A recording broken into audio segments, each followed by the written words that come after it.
సంజన గారి మాట ఎవ్వరూ పట్టించుకోవట్లేదమ్మా. సంజన గారి మాట ఎవ్వరూ పట్టించుకోవట్లేదు. అలాగే పవన్ కళ్యాణ్ కూడా మనకి కంటెంట్ ఎక్కడ కనిపించట్లేదు. స్క్రీన్ స్పేస్ అయితే పెద్దగా రావట్లేదు. సోమశెట్టి గారు కానీ ఇమాన్యుయల్ మాత్రం సూపర్ అని చెప్పొచ్చు.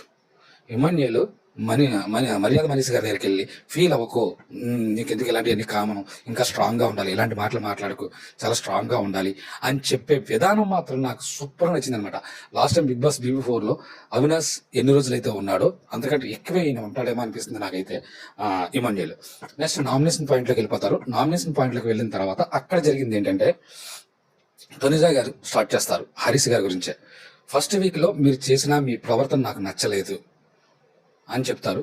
అది తర్వాత బర్నీ గారిని ఇమాన్యుయల్ని ఆడ పిల్లలని చెప్పేసి అంటారు, అదొక టాపిక్ తీసుకొస్తారు. కానీ హరీష్ గారు కొద్దిగైనా మారాలి.